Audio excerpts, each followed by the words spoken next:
And did you all get a record prompt? All right, so hopefully you're okay with that. And thank you for joining me again for our second 101. Today we're going to cover BPS 1, 2, and 3. And as usual, all of this information will be available via our back-end site of the Healthy Families website. So where all the program resources are, there you'll find the slides of the most updated presentation, because all of you are so awesome that you let me know if you catch an error here or there. Please do the same when we go through this. So if you catch anything that's off, that doesn't make sense, let me know. I will update it. And the most updated presentation will be available on the site as well as the recording. So you could feel free to share. And then as we generate any other tools, those will also be made available. All right. Thank you all. I hope everyone is safe and sound and warm and has pretty consistent web access. So, oops. There you go. Today's agenda. So we're going to answer these questions. What is the HFNY accreditation tool? We'll do a walkthrough of it, and then the finalized tool will be sent to all of you via the emails that you shared when you registered to Zoom, as well as the PM listserv, right? We're going to answer what do I need to know for BPSs 1 through 3. And you'll also know what you have to do for your next office hours and the next workshop in April. Please remember, at this time, we are working on preparing our self-study only. Don't think about the site visit. Only a small percentage of programs will get visited. So please don't create a ton of stress for yourself or your staff in thinking about the site visit when we're not even sure who's going to get visited. Let's just make sure we focus our energy in getting the self-study as nice and neat and representative of our work as possible. So now time for a little smile. Can everyone see this? All right.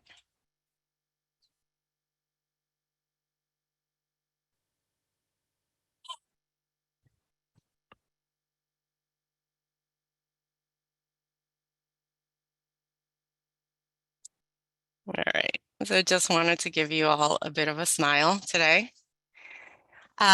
Just a reminder, this is the wonderful timeline that CHSR created for us on accreditation, about accreditation.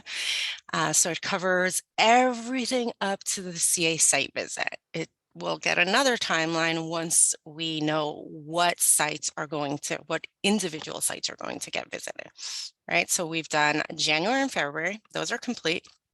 Round of applause to you all. We're in March. And as a reminder, our next Accreditation 101 will be on April 5th. So what is the accreditation tool? Well, it's an Excel spreadsheet with a bunch of tabs. And it covers all of this information for every single best practice standard. You have the standard. You have a little checklist that indicates whether you completed the documentation.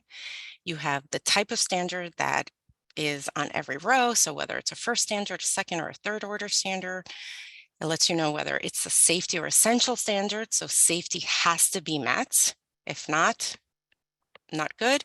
The essential indicates that it has to be met, and you can meet it eventually through some subsequent documentation. There's the rating basis, so whether it's being rated through the self-study or the file review or interview. So again, the file review or interview is happening for about 35% of our programs. And the rating documentation is whether it's a policy, so for the self-study, whether it's a policy in the self-study, a narrative in the self-study, a report, analysis, or a plan. So your CQI plan or your equity plan.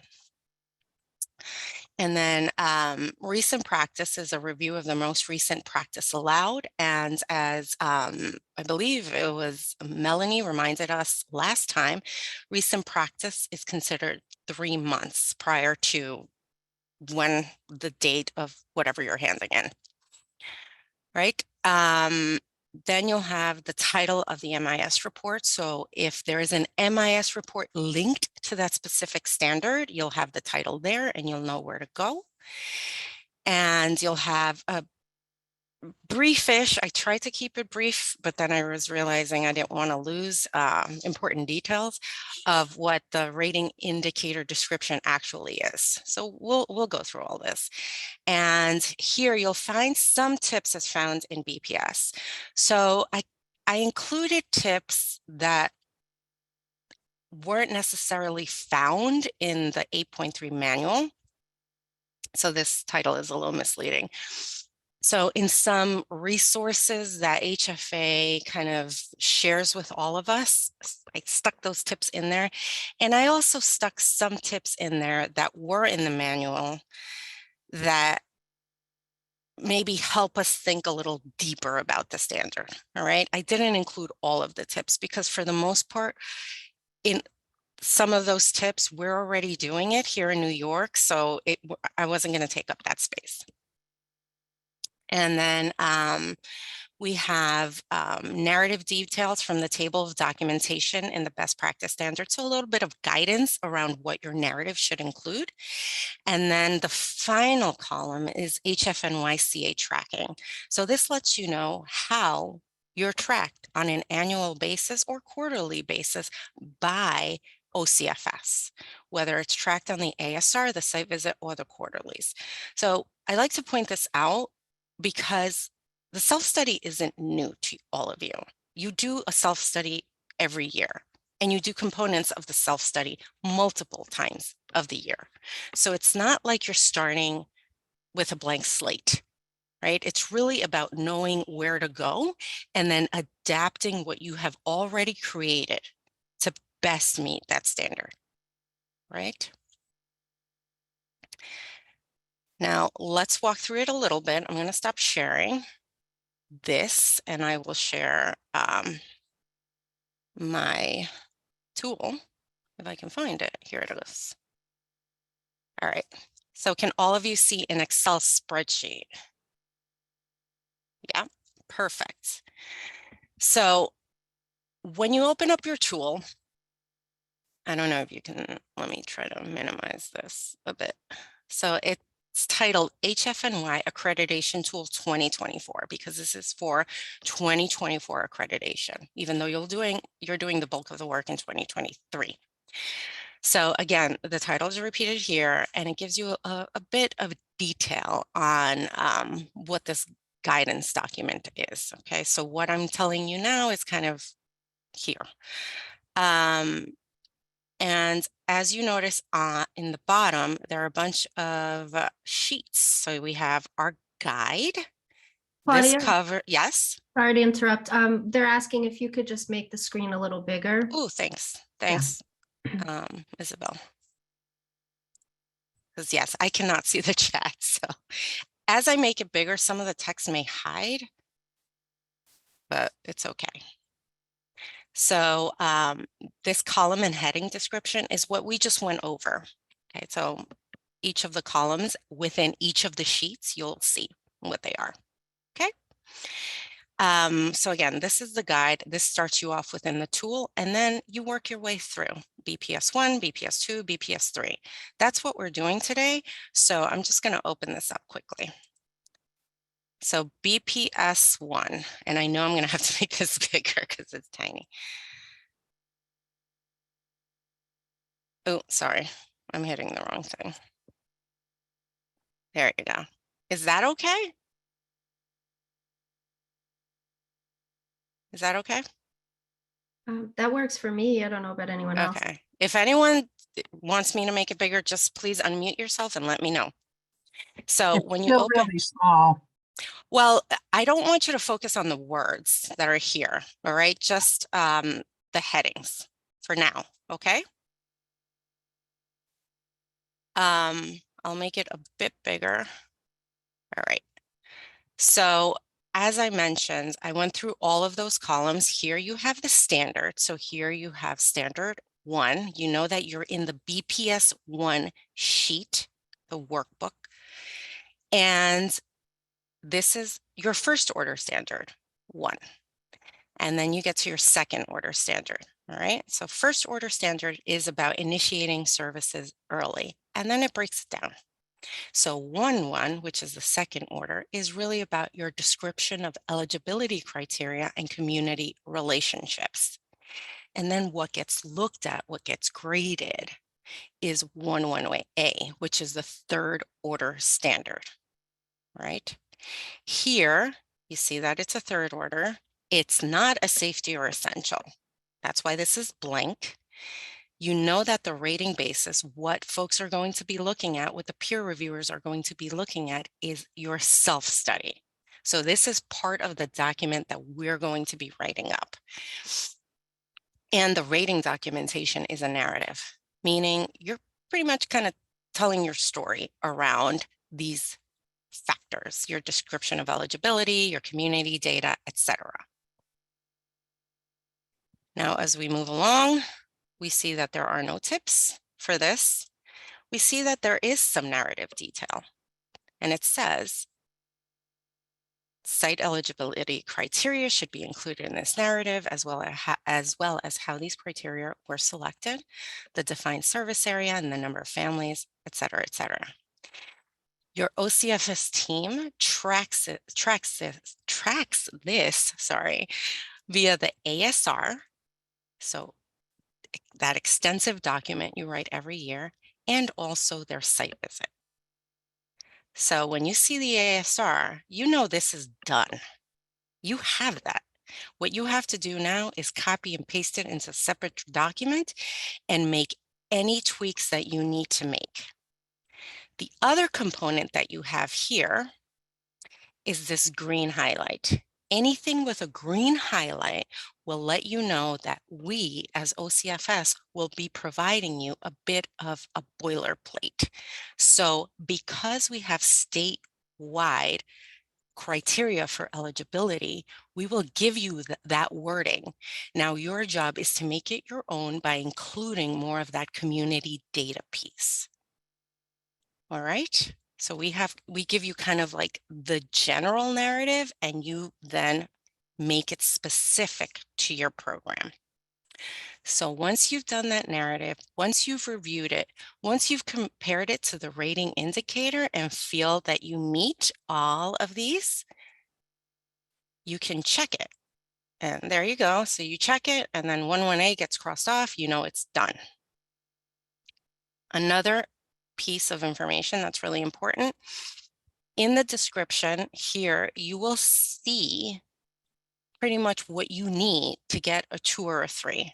Focus on the 2s. If you really want to hit a 3, fantastic, go for it, but focus on the 2s, all right? And the same goes for all of the other standards. Pretty much the breakdown is the same. I just want to show you one other piece. Let's say you do 1.1B, which is also a narrative, and it's also a third order standard. Check it. Again, it gets done. And if you scroll down to the bottom, you'll see your percent complete. So now you know that BPS 1 is 20% complete for the self-study. Okay? So that is the tool, and it's the same for BPS2, meaning the way it's structured. Another piece I want to show you is I froze your cells. So what that means is that as you scroll to the right, you'll always see the standard number and your check, right? So if you want to get back, all you have to do is scroll to the right. No, sorry, you scroll to the right to move through, and then you scroll to the left to get back. All right, so I'm going to stop sharing this and get back to the presentation. Does anyone have questions about the tool? And again, feel free to unmute yourself. Hi, Claudia, I have one. Yeah. I was just wondering, So if we start the self-study and we're doing the first one, which we will be using the ASR from 2022, but then we're doing a new ASR in 23. Would we have to change that information? We're going to talk about timelines. I would hold off. You know, you have that written already. So you're going to be using your most recent ASR for the September 2024 deadline for the self-study. All right. So you can look at your 2023 and say, leave yourself some notes like, I tweaked this and I tweaked that. Now that I know I have this description, let me write my ASR 2023, would it be? Let me write my ASR 2023 standard 11A narrative as what I would like to have included in the self-study. So then all you would have to do at that point is copy and paste. Does that make sense? And I just want to say, and vice versa, right? So if you're somebody that it's after we're drafting these self-studies, you can copy and paste and that becomes your ASR. Like we're not asking you to do it twice. So, we want you to use. Yeah, go ahead. Sorry, Allison. No. And it would be great if we could create a standardized deadline or timeline for dates to think about, but everyone's on a different contract cycle. So we just want to also not create a situation where you're duplicating efforts a lot. There will be some duplication of effort, but we wanted to try to minimize that as much as possible. I'm going to check the chat real quick because I see that there's a lot of stuff. Let's see.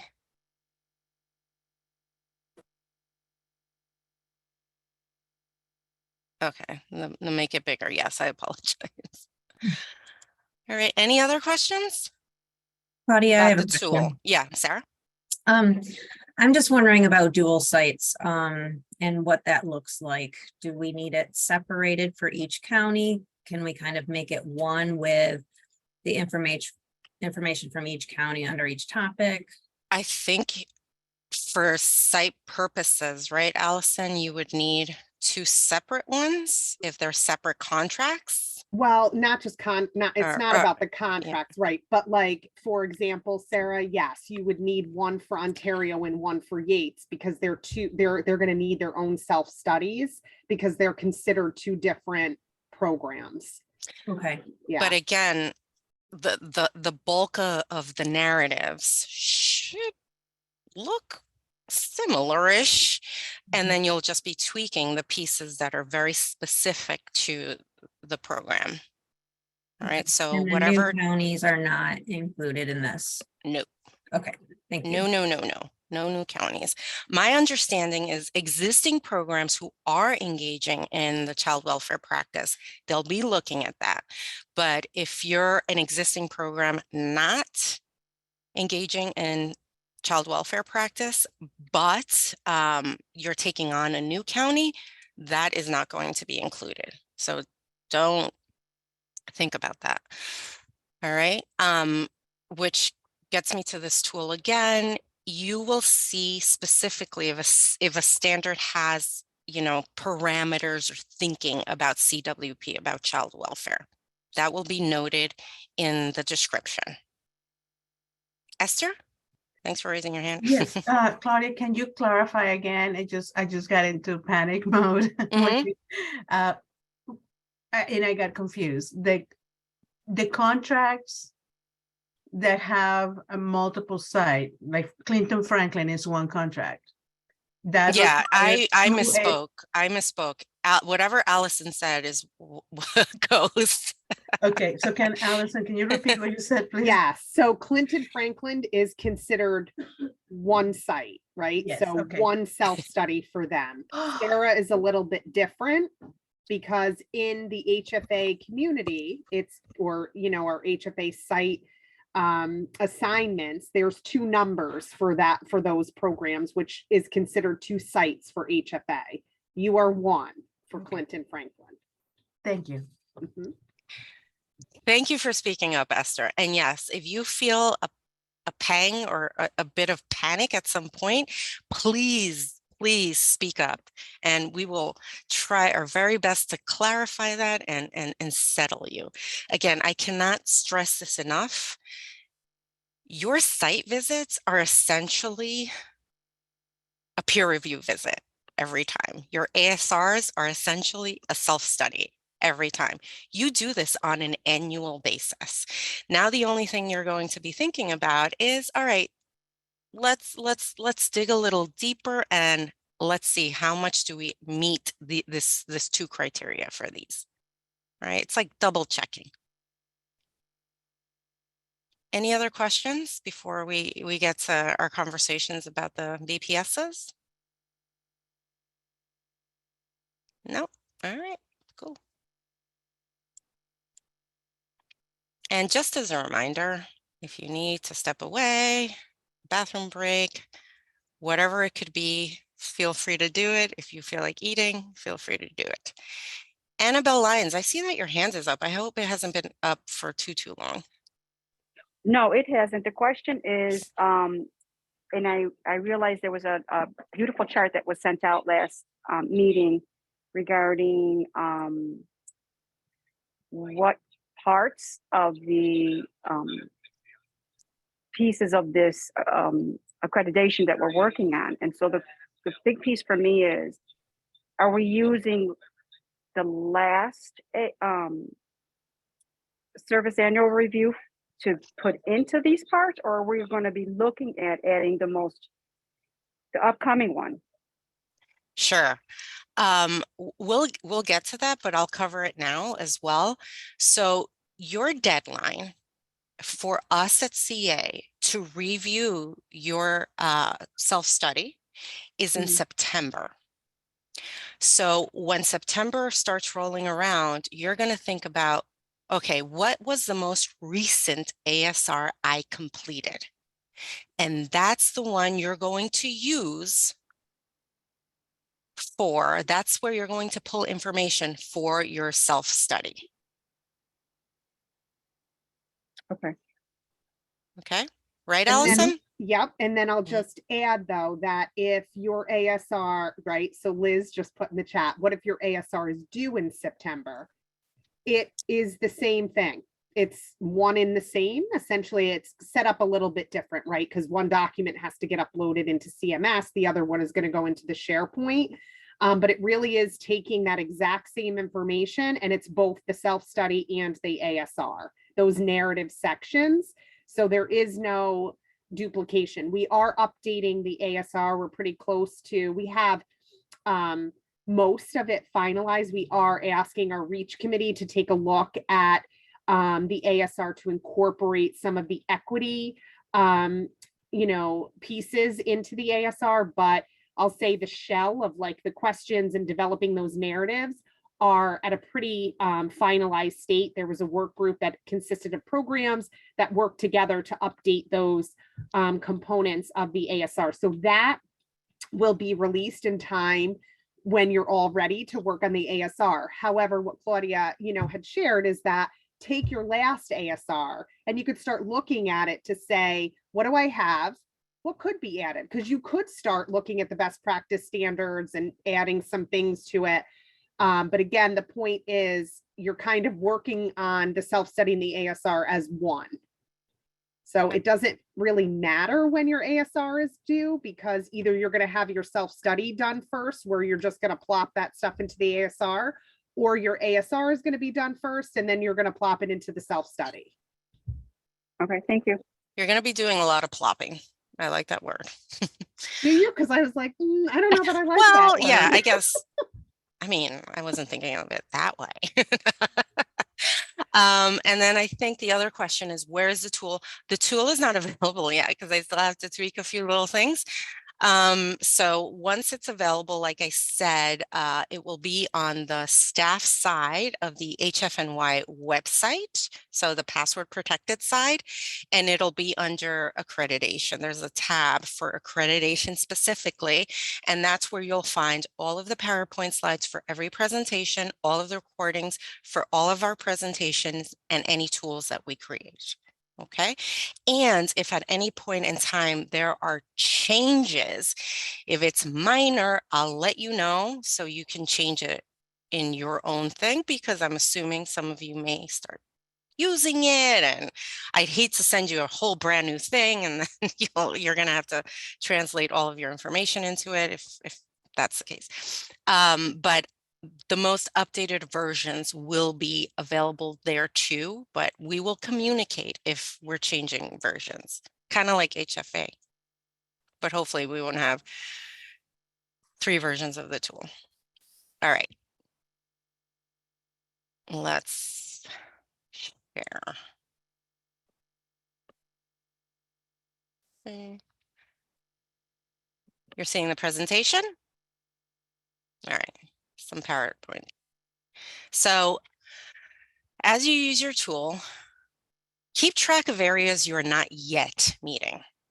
Okay? If there are components that are described in that kind of rating criteria that you don't meet yet, keep track of it and think about you can, at that point, you can use office hours to have these conversations with your peers around what can I do to bring it up. You can reach out to your PCM. You could think about ways in which you can achieve that 2 status. Please remember to reach out to me if you find an error in the tool in any way, shape, or form, whether it's a content area or even a spelling error, or something's not working for you, let me know. And I know some of you are doing this. I know some of you will be doing this. You can work ahead. However, I highly advise you only do that if it's helpful to you, if it helps you, if you feel calm about it, but don't feel pressured to work ahead. Okay, that's why we have this structure that we have in covering only certain standards a month. Okay, so now let's talk about the standards. So what do we include in the self-study? Right, so this is all of the information for standards 1, 2, and 3 that you will include in your self-study. So as you can see, there are a number of narratives, reported narrative, policies, and some analyses. The things with a checkbox you've done already. You have it. Those are all policies. All of these policies have been updated, so you got it. Do I suggest going over the standard and making sure that every component of the rating is included in your procedures? Yeah, definitely. Maybe you need a tweak here or there, but for the most part, these policies are done. Those policies with little clocks next to them, those are going to be done later. Right. In May, we'll have our full analyses workshop, and Margaret Gullick from CHSR is going to walk us through that. Right. So we're not worrying about 1.4b and 3.4b right now. So what does this mean for you?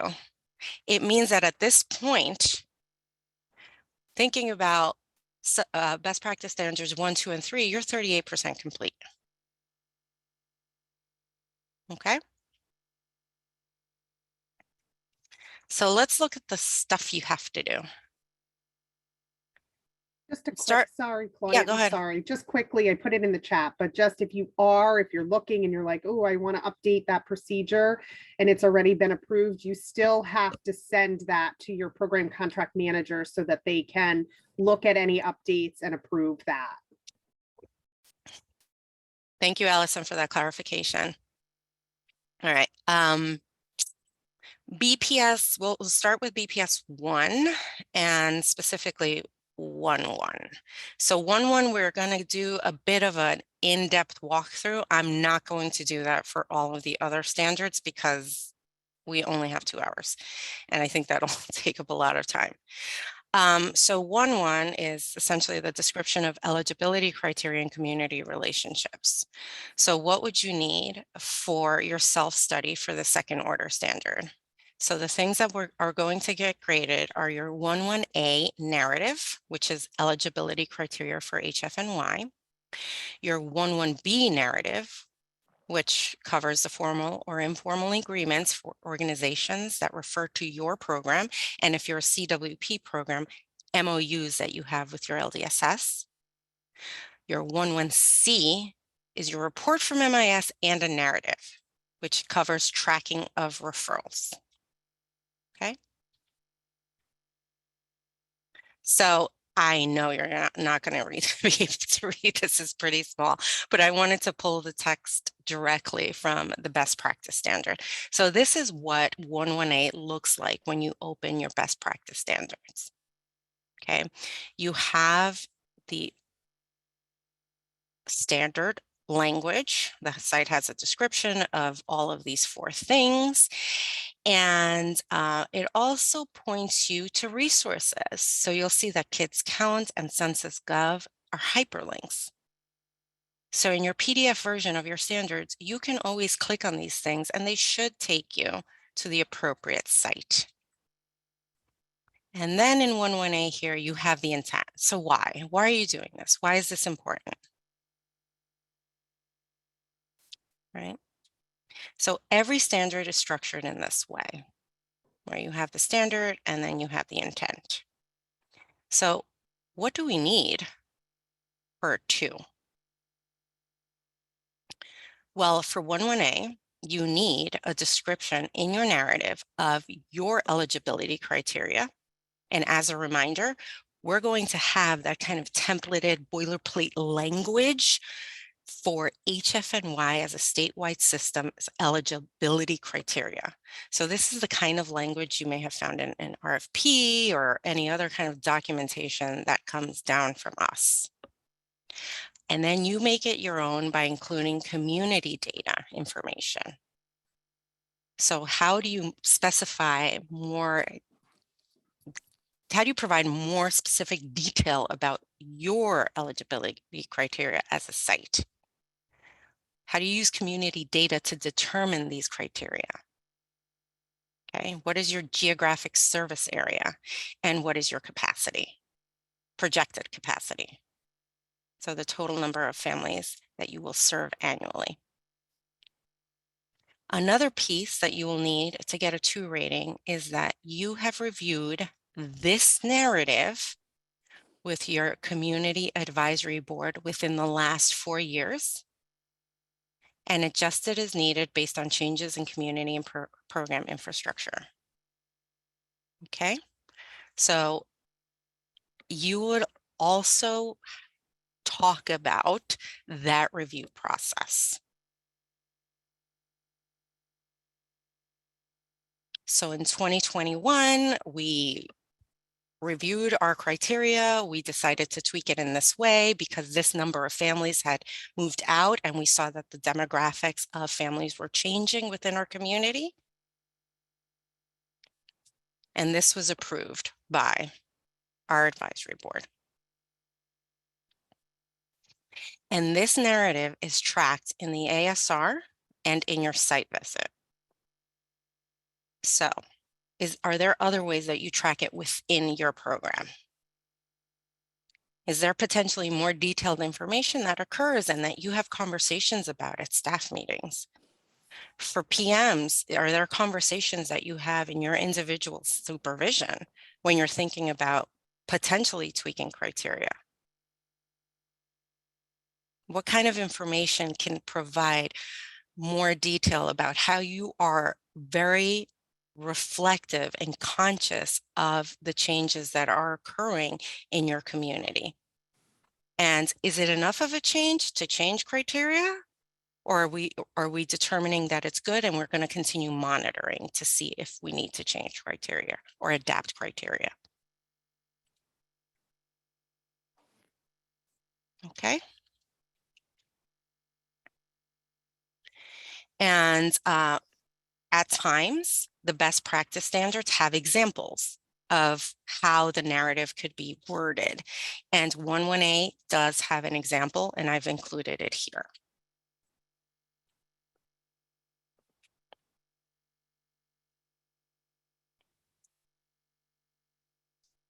Okay. So now 11B. Again, this is pulled directly from the best practice standards. There's a hyperlink. HFA has a sample of an MOU, but as many of you know who are part of the CWP work group, you have all created an MOU already that captures some of the components that HFA covers in their MOU and more, right? So this is here talking about what kind of relationships, what kind of understandings, what kind of formal and informal agreements do you have with community organizations around you and referring families to you. So do they know who you are? Are people getting referred to you? So for this one, there is no 3 rating, right? And again, what we want to do as a system is aim for 2. We want to pass. We will pass. But we also don't want you stressing out because sometimes the 3 ratings are something to behold. So for 2 and 11B, you're identifying community organizations that will refer families. Okay, you're talking about WIC, you're talking about your local hospitals. You may be talking about community organizations that potentially may provide mental health care for families. You have agreements with these organizations, whether formal or informal. Okay, so formal is kind of this MOU language. You have something in writing that says this organization is going to refer families to you who meet your criteria, etc. Claudia, there's a question from Annabelle. She's got her hand up. Hi, Annabelle. Do you have a question, or is that from before? That was from before. Oh, okay. But thank you. Let me put your hand down. There you go. Thank you. Thanks, Allison, for watching out, though. So again, this is a narrative. This is a story about what relationships you've created and staff in your program have created with community organizations. How do you monitor those relationships? How often do you check in with each other? How old is the MOU also, if you have an MOU, right? And you're already doing this. This is tracked not only in your ASR, but also your site visit and your quarterlies. And back to the same question, how else do you track it? Are you having conversations in supervision? Are you having conversations in team meeting? Are you potentially having advisory board conversations where you say, hey, no one's referring to us, what's going on? Or these folks are really great at referring to us. What can we do to give back? So those kinds of conversations are some food for thought as you develop your narrative. Because I know oftentimes we don't give ourselves credit for the number of conversations that we have that actually help us to expand our approach. And that's the building blocks of the practice. So that helps then us as CA think about, okay, what strategies are programs using what strategies are effective programs using in this area? And how can we translate that to other programs? Right, so it's kind of like a thinking about your doing, a documenting of your doing.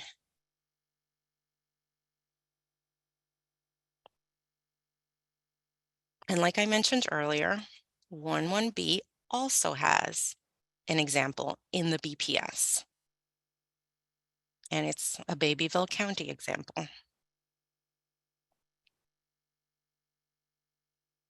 Right? So again, you'll have the slides. You'll be able to go through all of this information on your own. But I just wanted to give this to you to let you know, hey, there's an example out there for this. So if you need to refer to something, here it is. All right. This is where the fun part comes in, the data part. So 11C, the site tracks the number of the site tracks the number of families identified or referred by the referral source and their eligibility status. Okay. And MIS has a report for this. And as you see here, there's another hyperlink. And this, I pulled something from there that may be useful. So if you want to explore, you don't have to, because thankfully we have CHSR and the MIS that gets this information for us. But if you want to explore it, you could click on this hyperlink, right? So again, it covers the intent. And actually, let me go back. Something that's a bit tricky in the best practice standards, and PCMs out there, if you know, all of you who recently went through the peer reviewer training, please feel free to chime in on this. But there are areas where they say, hey, here's a report, right? But then if you look at what they're asking for in the two, so you have quarterly tracking of families identified, referred, and it includes eligibility status, source of referral, uses data to monitor capacity and apply strategies to fill slots or reduce gaps, discusses opportunities for improvement. The report isn't going to cover that. So that's information that you record in a narrative. So after reviewing our report, as staff, as a program, we got together and brainstormed some strategies. These are the strategies we're applying. Okay. And then as you're working your way through that, you're also discussing opportunities for improvement with the advisory board annually. So look at the criteria carefully. If something is saying a report is needed, then yes, include the MIS report. But if you're applying the language of applying strategies, discussions, opportunities for improvement, then you have to elaborate. All right. Now I have this past instances here because for you may have had past instances when the site did not engage in any of this. However, recent practice, okay, the last 3 months, indicates this is now occurring. So this is tracked in your ASR, your site visit, and your quarterlies, right? So this kind of the quarterlies piece is what leads to your recent practice. And same question for you. Is there any other way that you track this? And if you're talking strategies of identifying families, referring families, I cannot believe that some of this conversation isn't occurring in supervisions, in team meetings. I'm sure they are. Okay, so you have the information there. Now it's about translating into this piece that we call, the report and narrative.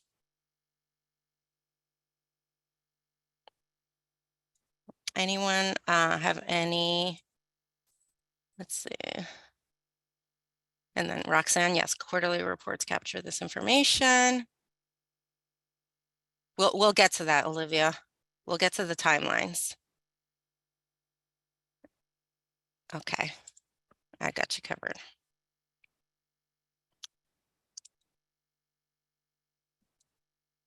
All right, 11C, just like A and B, also has an example in the standards.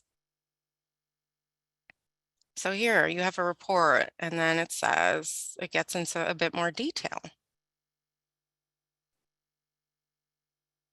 So what they're looking for is not only that you have the data, that the data indicate whatever findings for whatever time period, but that there is an interpretation of it.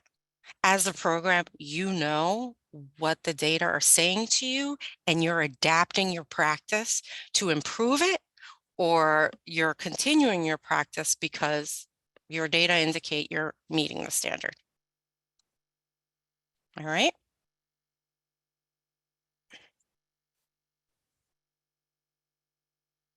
And as they're saying, and peer reviewers will ask for recent reports at the time they are on site.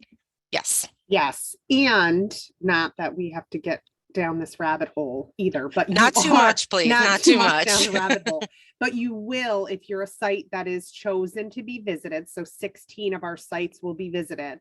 If you are chosen, you can update your self-study right before they come as well. Like if there's things that you know, we can take a closer look, we want to tweak, make sure and submit it to them so that we're like really, really solid on what's included in there. So you will have that opportunity as well.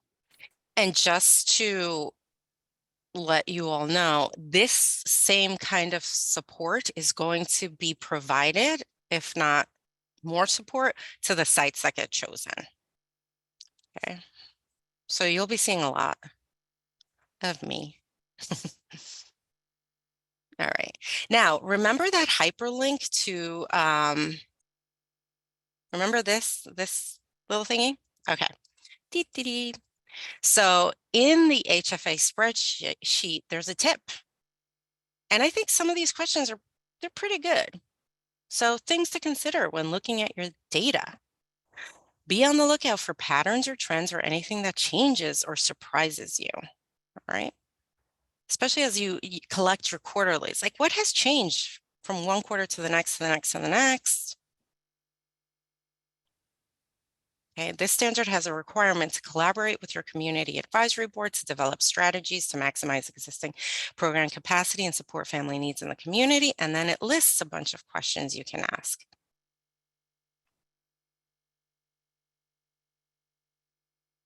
All right, so again, these are in this PowerPoint slide deck. Feel free to use it because I literally pulled it from the HFA spreadsheet.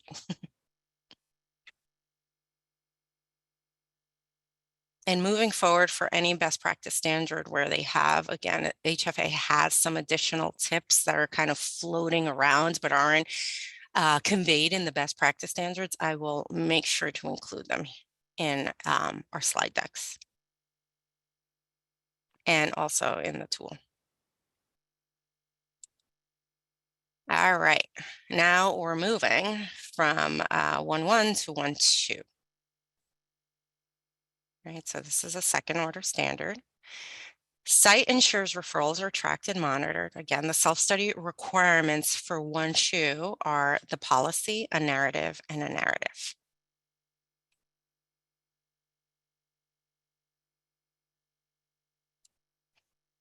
So for the policy, what is needed? You have it here. Sorry. There's a bit of an error that I'm seeing here, and I will fix that.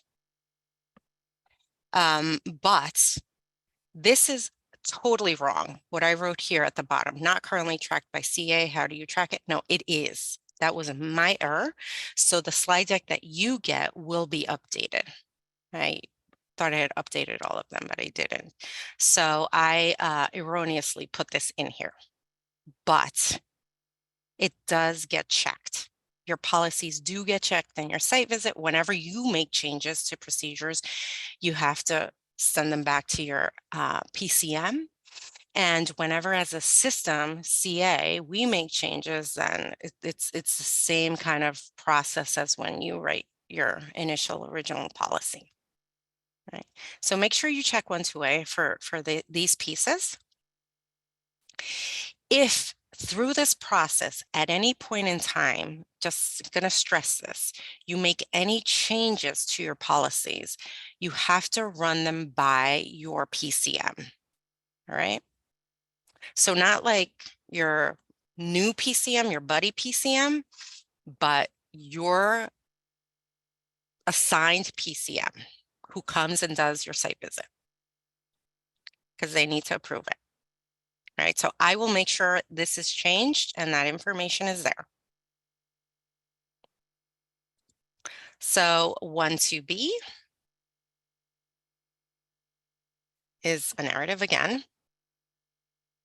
So here you're monitoring your initial engagement process by tracking the following: time from referral to offer services, initial contact if services were offered. So there is information on this, or will be information on this, right, in the MIS? Yes, this I'm is looking the at Kristen. new, Sorry. yeah, this Yeah, is the new this is the new referral form report that we have. Yeah. Yep. So, and I know everyone at CHSR is working diligently to make all of these updates to create these new reports. All right. However, like I mentioned before, you do have to create a bit of a narrative. And this is tracked in ASR and your site visit. And to repeat the question, how else do you track it? Give yourself credit for all the work that you do.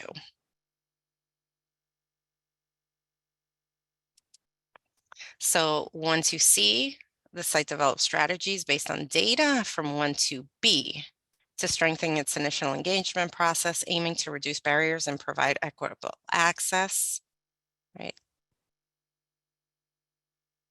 A 3 rating would include the following: strategies above are implemented.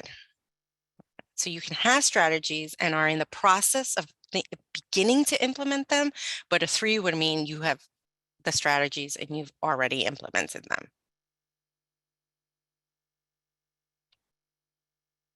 And you won't need this if 90% of families that get referred to you receive initial contact and are offered services.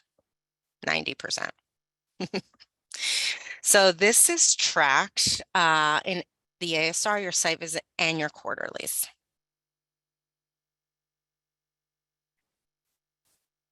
And remember that hyperlink to the HFA spreadsheet? Here are the tips for 1-2C. So is anything surprising you? What things could you try? How can your referral sources help with engaging families? In terms of establishing first contact, what are some creative ways you reach out and engage? Are there opportunities for education or skill building? So it's really kind of answering those questions as they really fit with your practice. And that could be part of the narrative.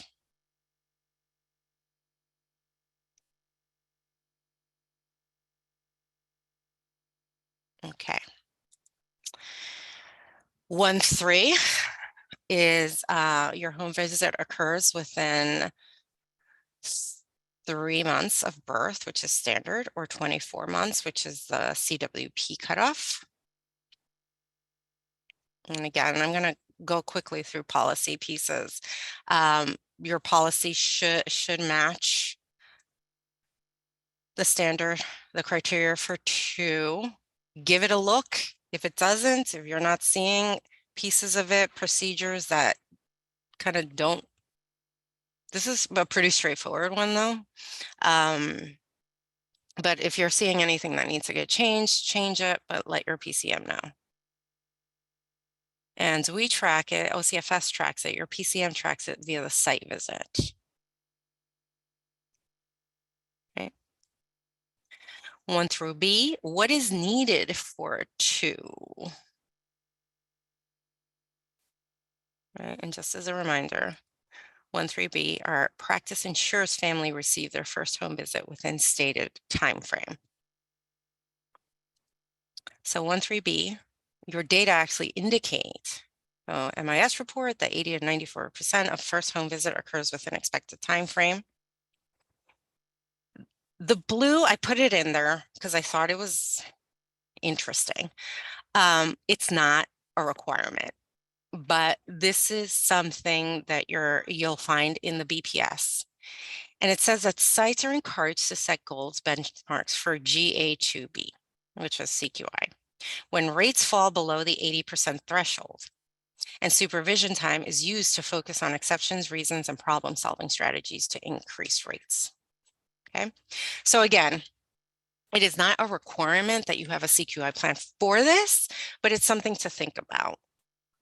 So as you're creating your narrative, what are you talking about? If you're like at 75% of visits occur within expected time frame, what are you doing to pump it up that 5%? What kind of strategies are you incorporating? What have you discussed?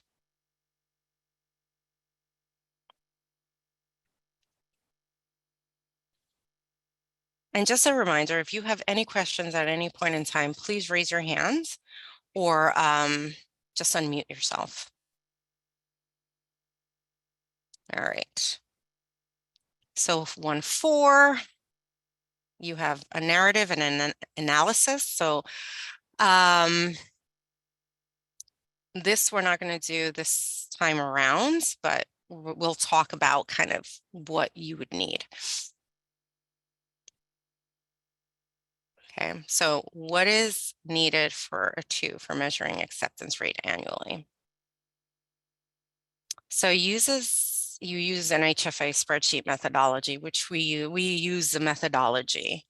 MIS reports use the HFA methodology, so you have that report already. And it's measured based on the first home visit, includes percents and numbers.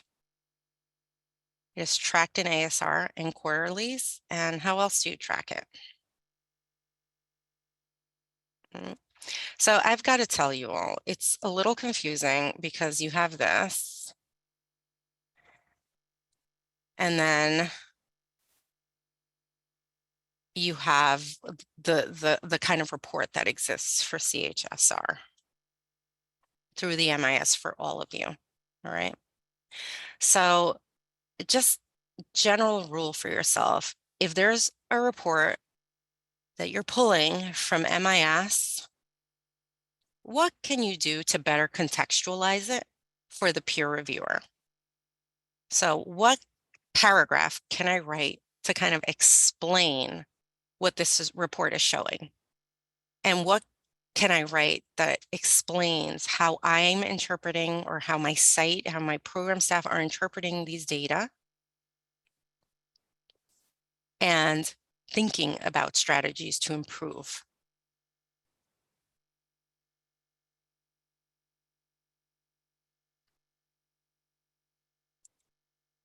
Right. So this is the analysis component, but you don't need to remember this. This is May. So let's not focus on this right now. All right. So I would say it's important to familiarize yourself with what goes into this conversation, this analysis, especially later. We'll make that a part of the second part of these accreditation 101s, which means the site visit parts, like how do you talk about this analysis component? But it's not something that, again, we're going to go into today. So here are some tips for 1.4B. And they're big on looking out for patterns or trends or anything that changes or surprises you. So remember how they stress reflective capacity? They're also stressing reflective capacity for data. They want to see how you're looking at your data and what kind of interpretations you're making.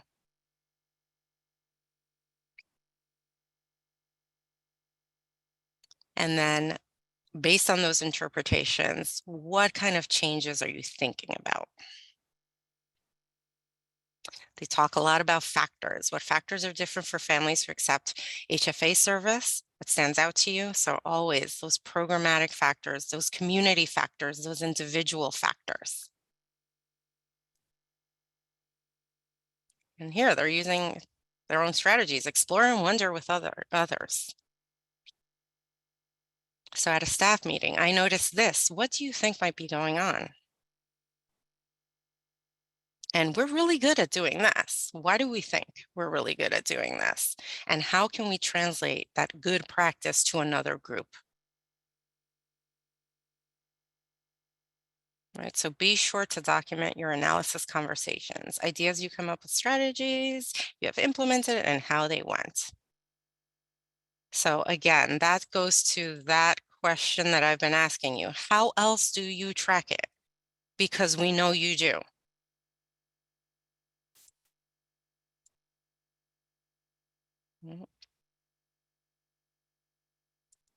All right, so now we're up to best practice standard 2, which is the frog. I'm wondering if anyone has questions about what we just went through with 1.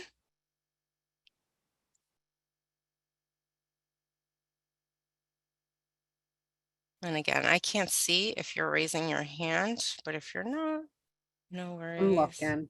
Yeah. I'm not seeing anything in the chat. So I'll continue. Sounds good? All right. I know this is a little dry. I apologize. No, it's good. But the standards are kind of dry. So best practice standard 2. This is the only self-study piece that you'll need for best practice standard 2. Yay, is your policy. And you did that. That's done. So like I said before, check it, make sure it's sweet, it's set, it's good. You're looking at the rating criteria, you're looking at your policy, and you can confidently say, you know, I really feel like it's a 2. And this could potentially also be a conversation that you all have in your office hours. Like, hey, look at this. Do you think it meets that 2 rating? Right?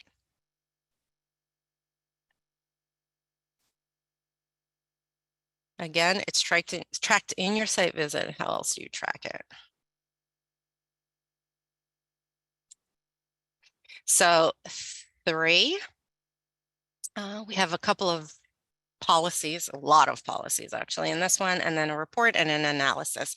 So I'm going to zip through the policies, get to the report, and then sort of cover the analyses with the idea that with the reminder, sorry, that there will be more detail provided about this in May.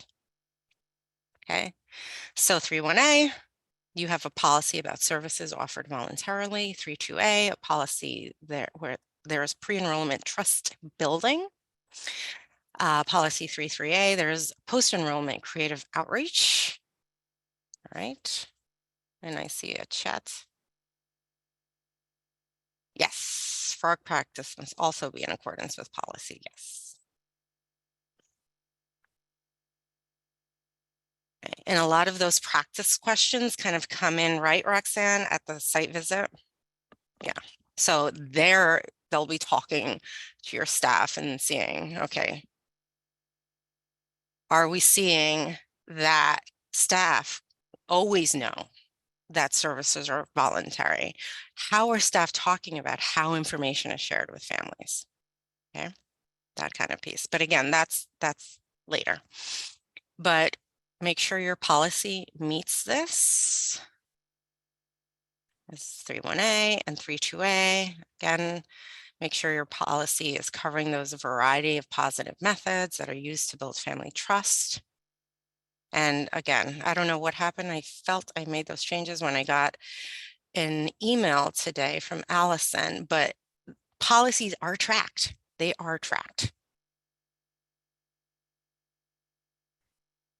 Right. So all of my slides that refer to a policy will have this sentence changed.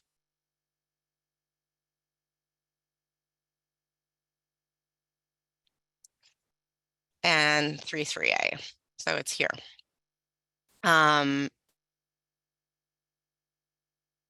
Make sure that your policy covers what parameters are needed for creative outreach.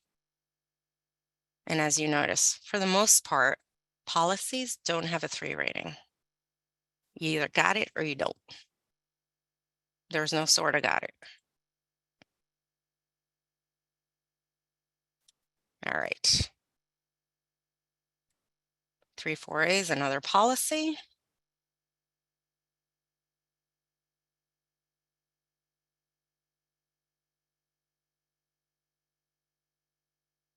No, I think I made an error there. 3.4a is a report.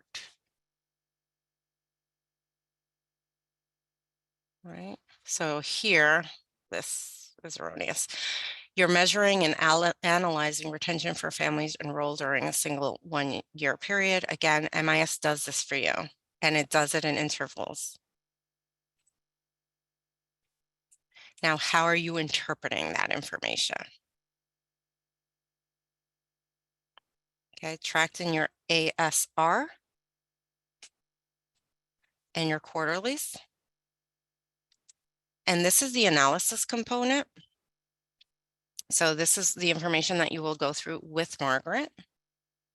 Kind of all of the information that comes into the report and then gets spit out.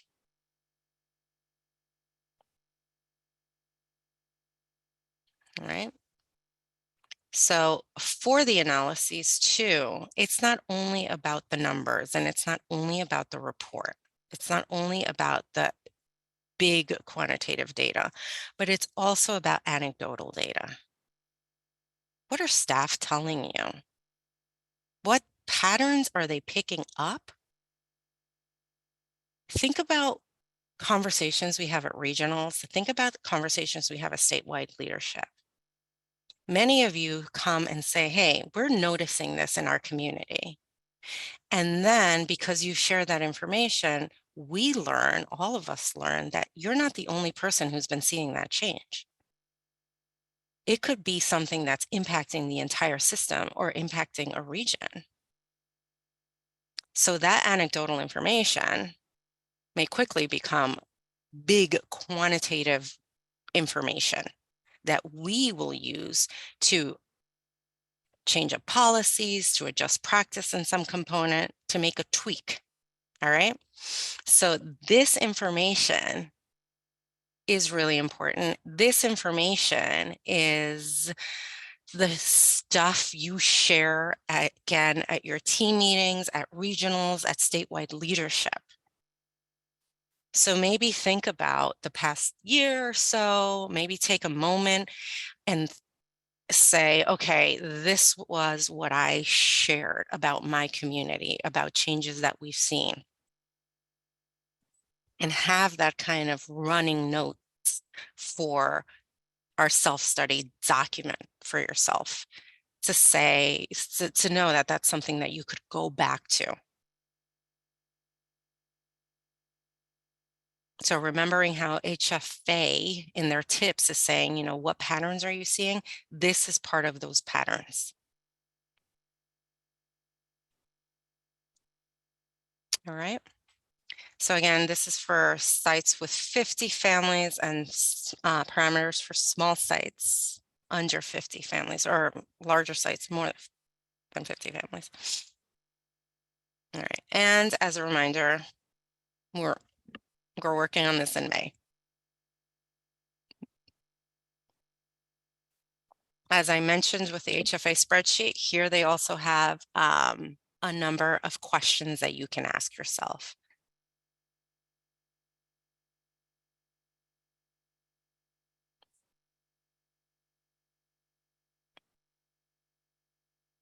One component that I'm seeing in the best practice standards that you will see as well is that sharing of what families are telling you, what kind of input are families giving to you, whether it's through a formal process like a survey or even an informal process, and how are you taking that feedback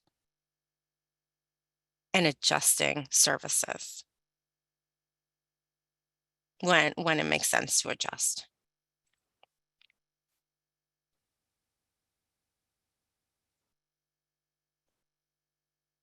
And I'll share an example. Maybe she'll like to speak more about it.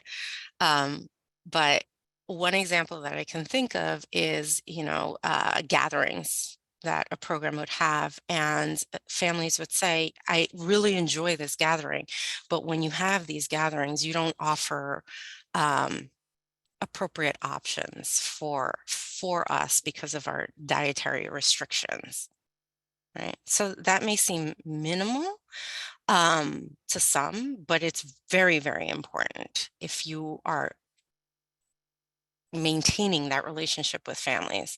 And if you're looking to recruit more families that are from that particular community, they now are heard. When you make that change, they feel seen, they feel heard.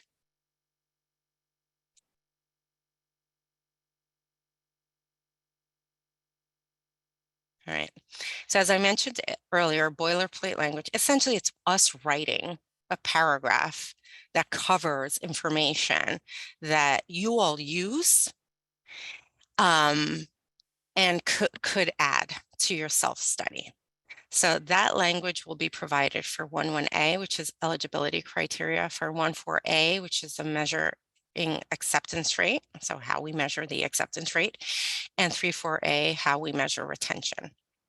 All right, so those templates will be provided by end of March for all of you. And like I said earlier, all of that information will go on the password protected side of our Healthy Families New York website under the Accreditation tab. What you remember is you need to customize it, personalize it, make it for you. Make sure that your community is represented in that narrative. So again, think about the conversations you've had at team, at meetings, at regionals, with your advisory board members. How have you thought about expanding or targeting your scope based on your community needs?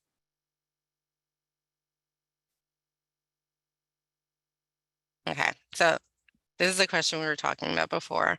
When do I run my reports? What am I basing this on? So a lot of the information in the self-study is pretty static, right? Which means this is your practice.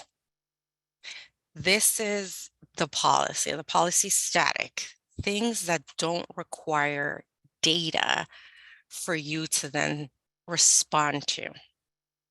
So you can definitely start working on those static pieces. But then when you need to input some information, some results, some data from a report, then this is where these timelines come in. So generally speaking, we really encourage you to run your reports as often as possible, right? It's nice to know how you're doing. How are you improving? What's kind of needs a little bit of help? Knowing this will help you address any standards not yet meeting a 2 rating. Right, so if you start doing that kind of thing, that engage in that kind of practice now, you can now start identifying those that aren't meeting a 2 rating and say, all right, team, what do we need to do? Because in September, we need to have this really match a 2 rating, or at least have strategies and thinking about things. What kind of practice changes are we making? All right. And like I said, a lot of narratives for your self-study already exist. It's really about tweaking the narrative to better meet the standard and updating your data. All of this information you have done, and you do annually, you do quarterly. So try not to think of the self-study as something completely different from what you do on a regular basis. And here are some timelines to consider. So anywhere you'll see kind of, this is where your PCMs look at this information, your ASRs, then you're using data and narratives from your most recent ASR. Right? So as we approach our September due date for the self-study to CA, you're using your most recent ASR. And like Allison said, if your ASR is somewhere within that time period of July, August, September, then you're essentially writing your ASR, and that'll be your self-study.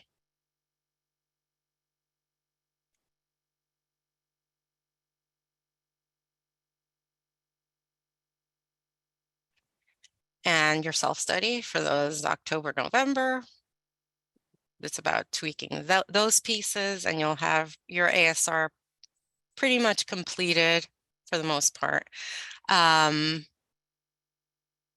for those fall ASRs, right? Because you've completed your self-study. So that will feed into your fall ASR for those who have fall due dates. For quarterlies, use your most recent and completed quarter for data and narratives. And hold on. Okay, I'll get to that in a second, the chat in a second. And for most recent, use data from the most recent last 3 months, or the most recent past 3 months, or the most recent 3 months. All right. Because that doesn't necessarily always fit with the last quarter. And I know Allison and folks who review these, all of the PCMs, there are some components that really look at those recent last 3 months.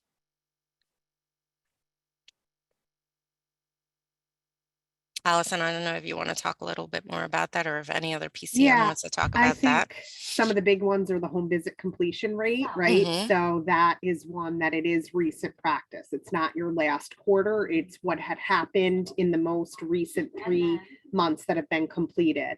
Same with supervision. So the frequency of supervision is also something that is looked at recent, last completed 3 months, not going back to your quarter that matches up with your contract. And right, because when you think about it, there could be cases where there's a big lag between when that, like you could be in the middle of a quarter, so we would have to go back and look months back. So that's not really right recent practice, because you're missing some time frames. All right. And let's see, Trina, you're asking a question about the satisfaction survey. Yeah, I did answer. We were looking, as we were writing some policies recently for 9, we were looking at the updated versions of the staff surveys that are available through HFA. They have not updated those. I think when we looked, 2016 was the last version that they have on the network resources. I did say that I could reach out and ask, but you can also like take that as a shell, like, because we know that there's certain questions that HFA wants to see in the satisfaction survey, but you can tweak those surveys to meet the needs of your families, your community. But no, they haven't, when we looked at network resources, they haven't updated one that goes along with even the 2018 standards. So I think it was like 15 or 16 when we looked in the policy group. Yeah. And Trina, like Allison said, you feel free to tweak it as you need, because I know that there are a number of standards. The one that just pops out for me is 5, which we'll talk about at a later date, that really wants specific information or specific reflections on their experiences as participants in the program. Do they feel seen? Do they feel heard? Do they feel like the materials being covered really apply to their circumstances? So if you're not seeing those questions in the survey, then maybe it's a conversation we can have a bit to see what kind of tweaking can be done. Yeah, I just commented on the on the policy fives about that because the questions they want to know are not what they're asking. So Yeah. thank you. No one's asking that. Yeah, definitely. And Olivia, okay, so if anyone knows me, knows I have a really hard time with calendars. So you're asking about the most recent, I'm assuming. So if it's due September 15th, we're running those reports June through August. Yes, June 1st through the last day in August. That's the most recent 3 months for a due date of September 15th. I hope that answers your question. And I hope the answer was right. I think it is. Yes, that answers my question. Okay. So thanks for asking that. All right, folks. So the superstar of the show is really the SharePoint piece. I think everyone was really excited about this last time. So they're still building the website, but we need a few things from all of you. All right, so here we go. Once the site is up and running, we'll walk through it, definitely. And I have here that only PMs need to do this, and I think we're going to stick with that, but only PMs need to actually sign up for an Outlook account.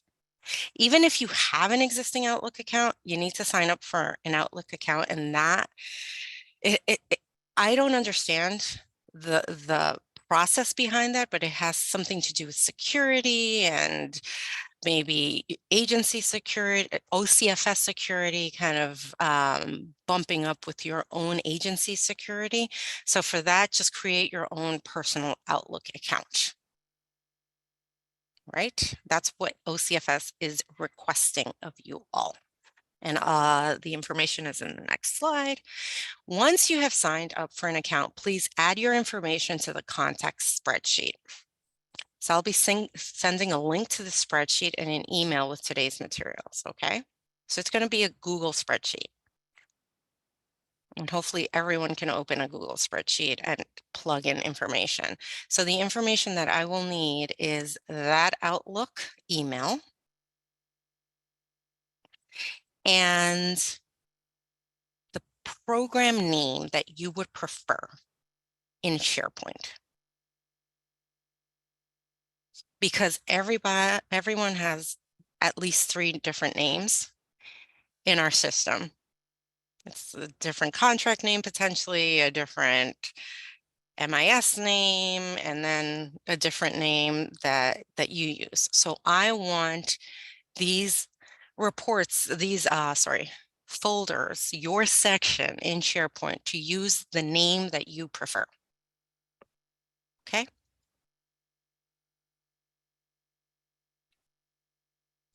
So that's an ask on my part that ties into SharePoint. And as a reminder, SharePoint is where you will be putting all of your documentation. And then we'll have everyone's documentation for every program that we can then start reviewing the self-study and provide feedback to you all in the fall.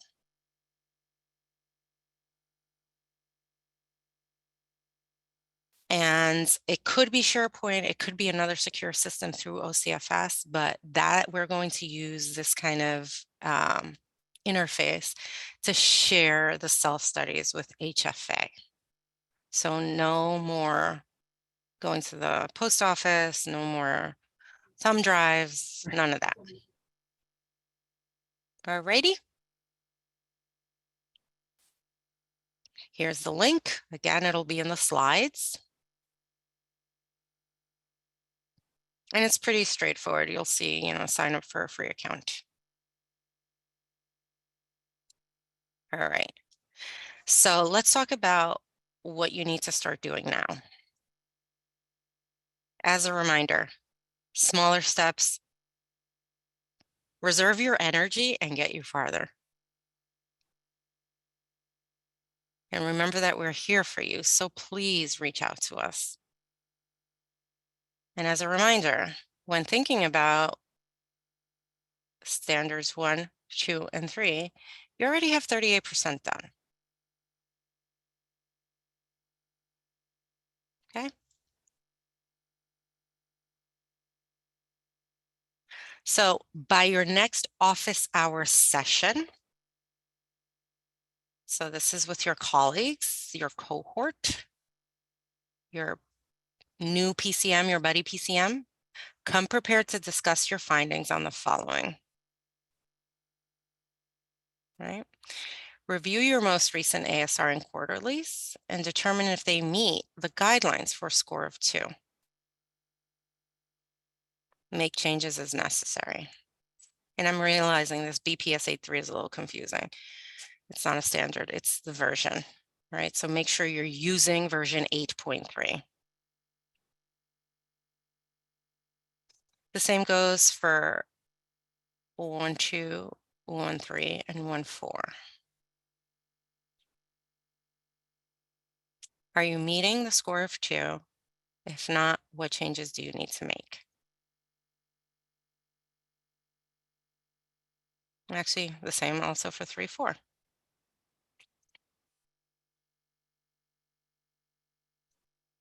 Right? So that will be your office hours. And by your next office hours, reach out to your accreditation PCM with any questions that can't wait. Respond to any of your accreditation PCM's requests, whether they sent out a doodle poll or an email or sent you made a phone call. Just reach out to them. Review your current finalized HFNY policies for yourself. And I mean, for the most part, they should meet. I can't imagine them not meeting the standard because the entire policy was updated so recently. So I just can't see many changes. But if you do make a change, please make sure that you are letting your OCFS assigned PCM know, because that person will need to review them and approve them. Okay, so I'll add that here. And by our April 5th accreditation 101, create a brand new Outlook account to access SharePoint, have anyone who will be helping you with accreditation watch this recording, reach out to your PCM with any questions that can't wait for Office Hours 101, respond to any of your accreditation PCM's requests. I'm sorry, I know that I'm very repetitive with this, but just make sure you stay in touch. Review your finalized policies, and then review your standards for 6, 10, and 11, because that's what we'll be covering. All right, so time to smile again. After this, we'll have Q&A. But let's see.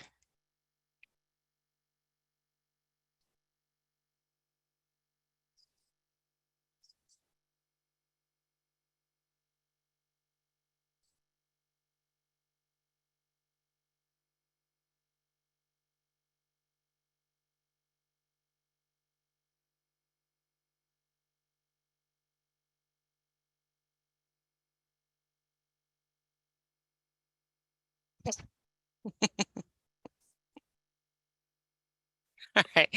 Any questions, folks?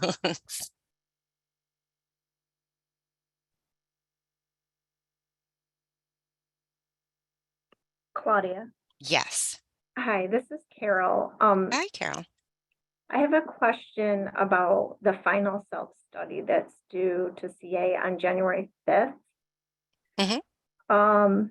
When we submit that final self-study, will we be submitting updated reports along with that? So reports that were run Between September and December, end of December? yes. Yeah, so that's quarter. Yeah. Allison, I'd love you to chime in on this. I would say know if you're meeting standards. If you are not meeting standards and you feel like you've really made a couple of changes here and there and your data are showing that you've actually improved, then yes. But Allison, what do you think? I would think that it's okay as long as that particular standard isn't asking for like the recent practice, right? Because then if it's asking for the recent practice, you might have to shift that so that it is the last completed 3 months. That's the only thing that I would worry about, is if that you're submitting older data, you know what I mean? Mm-hmm. So at that point, you'd be submitting, October, November, you'd be 2 quarters back. yeah, Mm-hmm. 2 months back, No, 2 2 quarters. quarters. Yeah, because 6 months, right? I gotta Between- count on my fingers. Yeah, so. no, wait. See, I told you, I can't do the It's month due in thing. January, right? Yeah, well, I'd say the closing date would be December Yeah, if you're, yeah. So no, you'd be a quarter late. I apologize. And then Karen, I'm confused. Should we wait for data until June? do you mean to start working on things?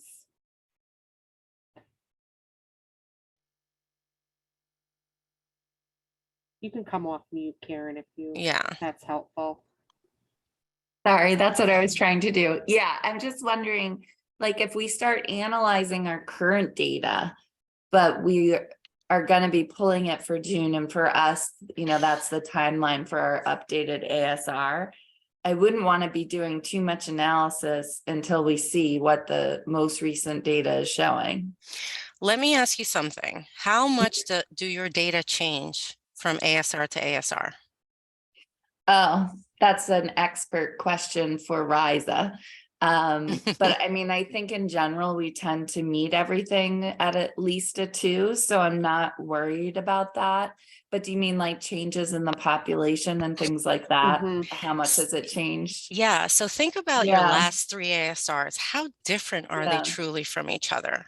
If they're Yeah. not, then what you're doing is really just tweaking things here and there. Okay. If you But then- somehow decided to focus on a completely new group of people Mhm. during, the summer into the fall, then that could really impact your data.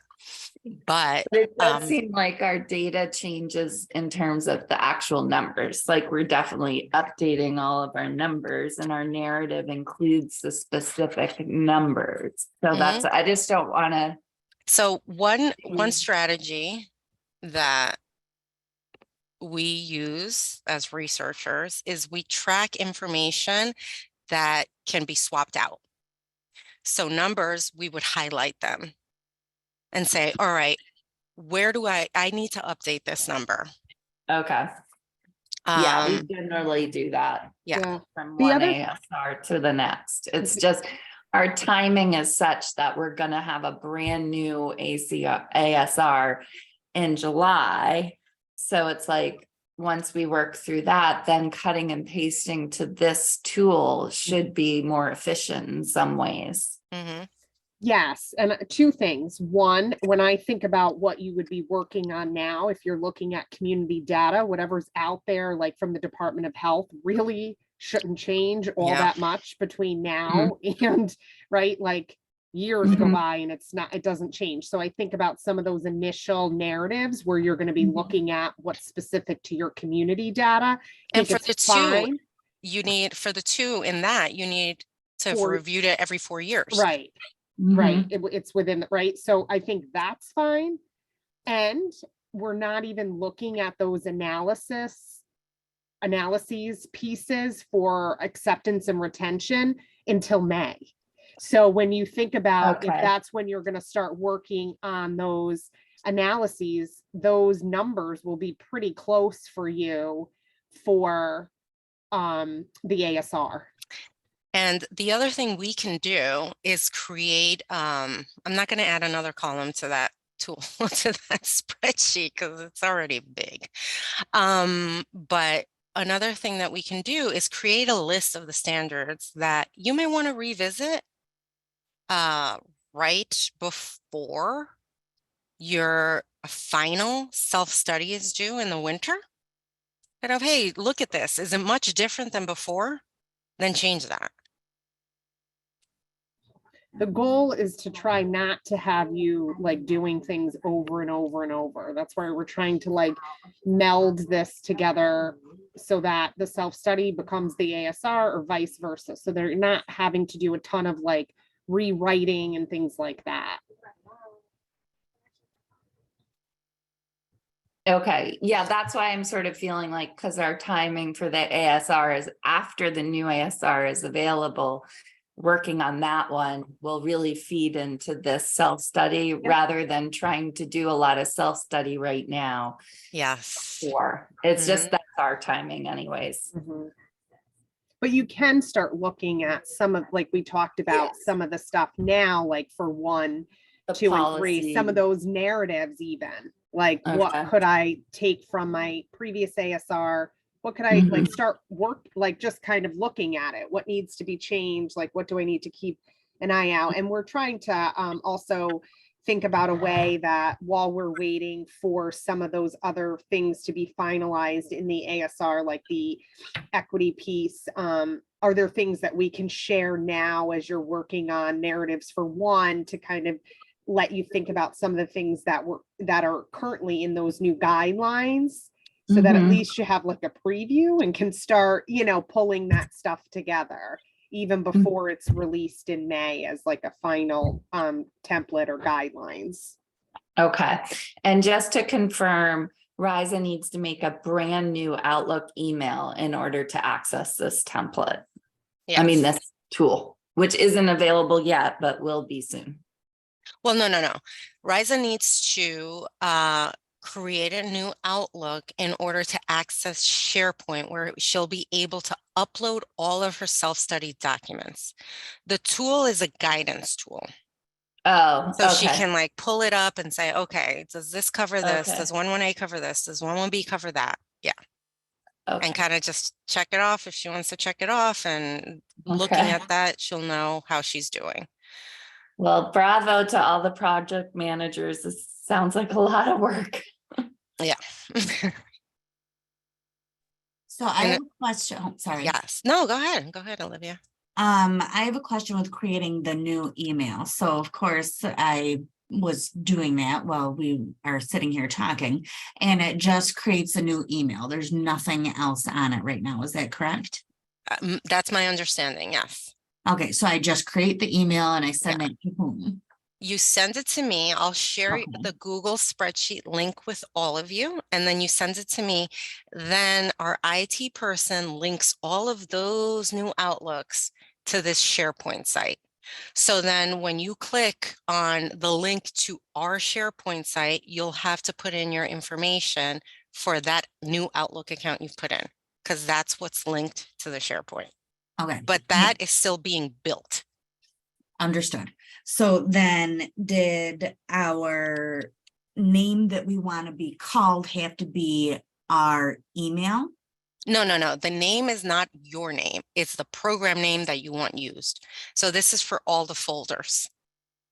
Okay. So there will be a folder for each program. What I need to know is, what are we calling you? And for some of you, you may be looking at me like, what the hell are you talking about? We just have one name. But there are other folks who have a couple of different names. Sometimes because of the contracts, it could be an agency name, and then there's something else on MIS. And then when they come to statewide leadership or regionals, they say a different name. Right. So there, I totally understand that there's a group of y'all who only go by one name. So you can ignore what I'm saying and just stick that in there. And then there's a smaller group of you who have names to choose from.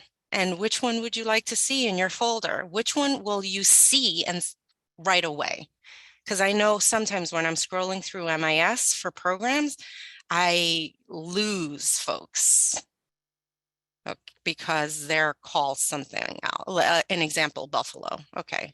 HFNY Buffalo, Erie, BHVP. Which of the three do you want?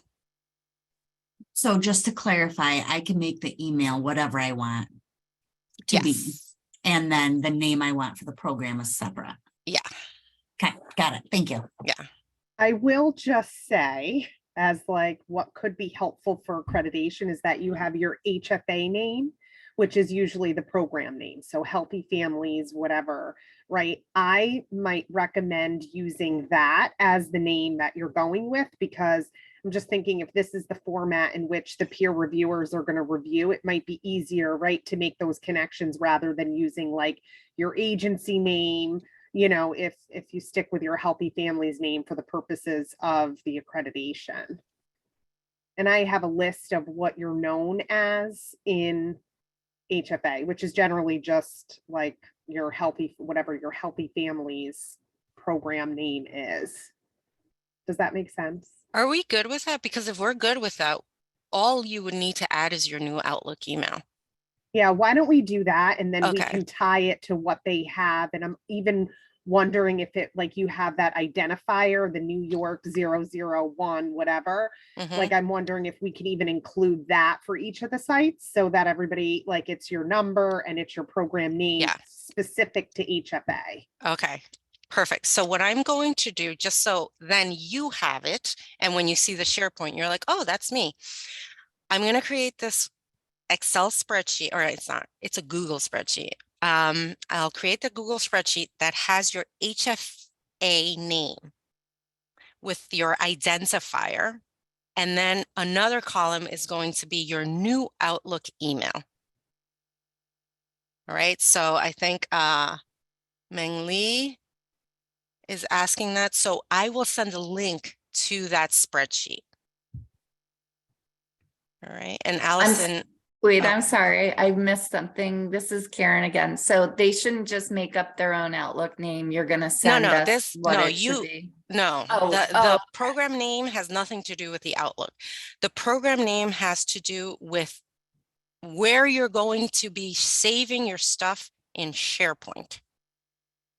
So think of SharePoint as a repository of all of your documents, but you don't want everyone's documents floating all over the place. So we have to create, they're not called folders, but think of them as folders. We have to create a folder for each program. So now each program is going to have the HFA name and identifier.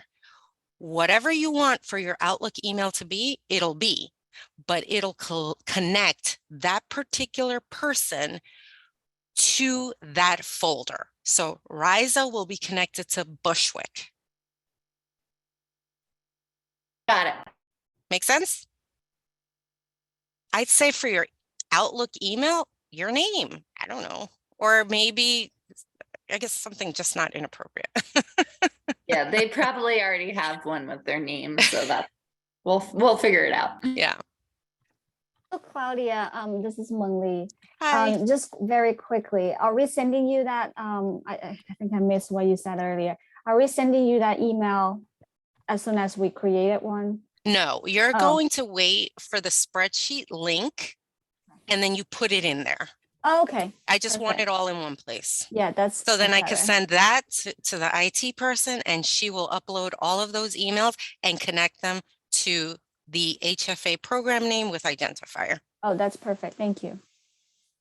Sorry, I know IT is a little much to handle. It's sometimes even worse than data, but I appreciate your patience with this. Any other questions?